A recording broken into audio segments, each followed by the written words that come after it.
তুমি ঈদ পালন করো নাই, তুমি শয়তানের গোলামি করছো। ঈদের দিন তুমি কোন নর্তকী নিয়া, কোন বেপর্দা বেহায়া মেয়ে নিয়া কোথাও তুমি ঘুরতে গেছো, তুমি ঈদ পালন করো নাই, তুমি ইবলিসের গোলামি করেছো। গোলামি। ঈদ তোমার আব্বার দেওয়া না, ঈদ তোমার দলের নেতাই দিছে না, ঈদ তোমার বাপের সম্পত্তি না, ঈদ আল্লাহর দেওয়া। কার দেওয়া? হাদিসের মধ্যে আছে জাআলাহুল্লাহু ঈদান লিহাদিহিল উম্মাহ। নবীজি স্পষ্ট উচ্চারণ করেছেন, সাহাবারা, আমার আল্লাহর পক্ষ থেকে আমার উম্মতের জন্য এই ঈদ দেওয়া হয়েছে। কার পক্ষ থেকে? আল্লাহর পক্ষ থেকে। অতএব আল্লাহর বিধান মানতে হবে। মুসলমানের হাসি আল্লাহর দেওয়া, মুমিনের কান্না আল্লাহর দেওয়া। কোরআনে আল্লাহ বলেছেন ওয়া আন্নাহু হুয়া আদহাকা ওয়া আবকা। আল্লাহ তাআলা বলেন আল্লাহই হাসান, আল্লাহই কাঁদান। হাসি আল্লাহর সৃষ্টি, কান্না আল্লাহর সৃষ্টি, আল্লাহর মাখলুক। হাসি একটা পৃথক মাখলুক, কান্না একটা পৃথক মাখলুক। হাসি মানুষের ভিতরে থাকে না, আল্লাহ সৃষ্টি করে। এজন্য পৃথিবীর কোনো গবেষক বলতে পারবেনি যে মানুষে যে হাসে এটা ভিতরে পলিথিনের মধ্যে থাকে, কান্না বালতির মধ্যে থাকে, চোখের পানি ভিতরে থাকে। কোথায় এত পানি করতে আইল তুইব কইরি? আল্লাহ সৃষ্টি করে। প্রয়োজন পরিমাণ কান্না কে সৃষ্টি করে? প্রয়োজন পরিমাণ হাসি কে সৃষ্টি করে? এটা কোরআনে আছে। ওয়া আন্নাহু হুয়া আদহাকা ওয়া আবকা। আল্লাহই হাসান, আল্লাহই কাঁদান। ওয়া আন্নাহু হুয়া আমাতা ওয়া আহইয়া। আল্লাহই মৃত্যু দেন, আল্লাহই জীবন। ওই ছেলে, এই বেয়াদব, এই বেটা, চলে যাও আব্বা, উঠে যাও, আরেকজন মানুষ বসুক তোমার জায়গায়, তুমি বাইরে উঠা আবার হাসো কেন? নিষেধ করছিলাম না আব্বা, তো বেয়াদবি করলা কেন? সে মনে করছে কিতা কইবার হুজুরে চাই না। আমি সাংঘাতিক মানুষ, প্রয়োজনে আর কোনোদিন আসবো না, কোনো অসুবিধা নেই, আর কোনোদিন বলবো না, মনে করেন সমস্যা নাই। কিন্তু যেদিন পারছি ওই দিন শক্তভাবে বলে যাও, আমাদের সন্তান তোমরা, কে ফিরাবে আব্বা তোমাদের?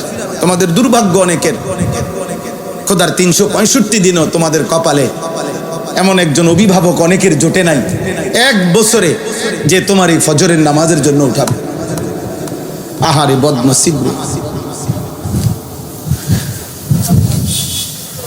বদনসিব।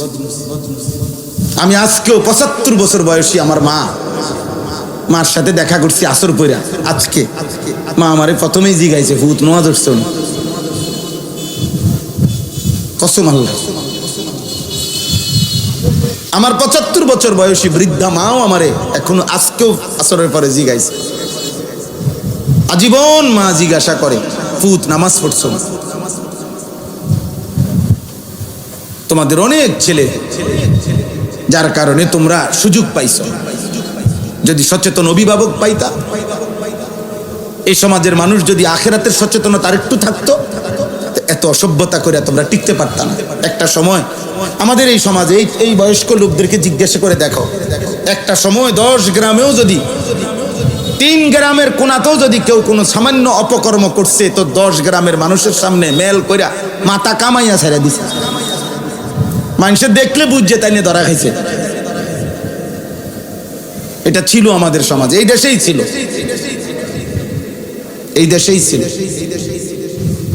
কিন্তু সবাই যখন একসাথে, অভিভাবক এবং অধীনস্থ, বাবা এবং সন্তান, মা এবং মেয়ে, সবাই যখন বুঝছে জীবন মানে শুধু দুনিয়া, জীবন মানে শুধু টাকা, জীবন মানে শুধু বিল্ডিং, জীবন মানে শুধু ভাত মাছ, জীবন মানে শুধু খাট ফার্নিচার, এটা যখন ছোট বড় জোয়ান বুড়া, বাবা সন্তান সবার মাথায় একসাথে ঢুকছে, বেঈমানের সফলতা এটা যখন আমগো সবার মাথায় ঢুকায় দিছে, এখন আর বাপের কথা হইলো ফুতের নামাজের দরকার না, টাকার দরকার। মেয়ের পর্দার দরকার নাই, পয়সাওয়ালা জামাই দরকার, জামাই দরকার,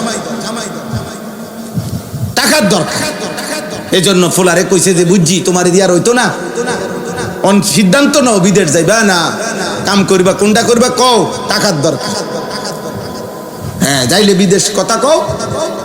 যদি বলে 12 দিনের মধ্যে 12 লাখ টাকা দিতে হইব, ঠিকই উনি সুদে কিস্তিতে মিলাইয়া 1 সপ্তাহের ভিতরে বাপে টাকা ব্যবস্থা করে দিবে, কারণ ওনার টাকা দরকার। উনি বুঝছে আমার ছেলের দিয়ে আমি টাকা কামাইতে হবে।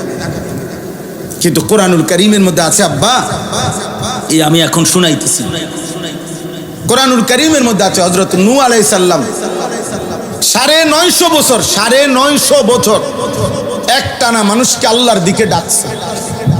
একটা মানুষ 950 বছর আল্লাহর কথা বলছে। 950 বছর পরেও আল্লাহ তাআলা ওনাকে যখন বলছে নূহ আর বলতে হবে না, যে কয়জন ঈমান আনছে বাকিদেরকে আমি আল্লাহ তুফান দিয়ে ধ্বংস করে দেব, তুমি একটা নৌকা বানিয়ে উঠে পড়ো।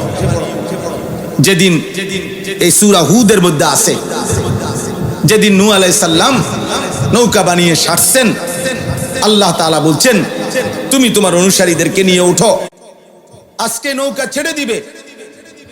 পানি উঠে গেছে, ওয়াফারাত তান্নুর কোরআনে আছে, চুলা ফাইটা পানি বের হওয়া শুরু হচ্ছে। নূহ আলাইহিস সালাম বুঝছে ওনার কওম আর বাঁচবে না, এই মানুষগুলো এখন আল্লাহর নাফরমানির কারণে ধ্বংস হয়ে যাবে। প্রিয় ভাই, প্রিয় বাবা, মুসলমানের বাপ, আপনাদেরকে বলি, এই কোরআনে আল্লাহ বলছে 950 বছর পরে আজকে যখন ছেড়ে দিচ্ছে মানুষগুলোকে ধ্বংস করে দিবে, আল্লাহ বলছে ঠিক ওই সময়ও নৌকা ছাড়ার পূর্ব মুহূর্তেও তুফানের পানি আযাব চলে আসছে। তখনও কোরআনে আছে নূহ আলাইহিস সালাম ওনার শেষবারের মতো ওনার ছেলে কেনান, কাফের ছেলেটাকে বলছে ইয়া বুনাইয়ার কাম মা'ানা ওয়ালা তাকুম মা'আল কাফিরিন, হে আমার প্রিয় সন্তান, আব্বা তুই ঈমানদারদের সঙ্গী হ, বেঈমানের সঙ্গী হইও না, যাইও না, থাইকো না ওই বেঈমানদের সাথে, থাইকো না। 950 বছর পরেও বাপ শেষবারের মতো ছেলেকে বলছে আব্বা আর কোনোদিন আমি এই পৃথিবীতে কালেমার দাওয়াত দেব না, আর কোনোদিন বলবো না, আমার দায়িত্ব শেষ, আমার কাজ শেষ, কিন্তু শেষবারের মতো তোমাকে বললাম। ছেলেটা বলছে আমি পাহাড়ে আশ্রয় নেব, তোমার খোদার পানির থেকে আমি বেঁচে যাব। সাআবি ইলা জাবালিন ইয়াসিমুনি মিনাল মা। নূহ আলাইহিস সালাম বলছে না, লা আসিমাল ইয়াওমা মিন আমরিল্লাহ ইল্লা মার রাহিম।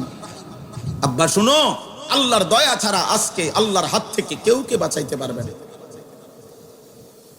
ভুল করো না বাবা, ভুল করো। আজ আজকে মুসলমানের আব্বা পরিষ্কার সিদ্ধান্ত দিয়া দেয়, মুসলিম বাবা হুজুর কইছি নামাজের কথা মনে 200 বার কইছি, 2 বছর চেষ্টা করছি, পরে দেখছি আর হইতো না, অজাত নামাজ রোজা করে না হুজুর, এর লাগে চিন্তা করছি আর অন্য লাইনে কোনানে যাইলে যাইব, বিদেশ যাইব বা কামে লাগাই দিছি, শেষ। উনি সিদ্ধান্ত নিয়ে নিছে, আর অসুবিধা নাই, উনি ফয়সালা নিয়ে নিছে, যা এবার আমার ছেলে জাহান্নামী হইলে হোক, আমার ছেলে বরবাদ হইলে হোক, নগদ জাট কটা টেয়াটুয়া ফাইলে লাভ। এটা কি ইনসাফ? বলেন না এটা ইনসাফ? এটাই হওয়ার কথা ছিল মুসলমান। তাইলে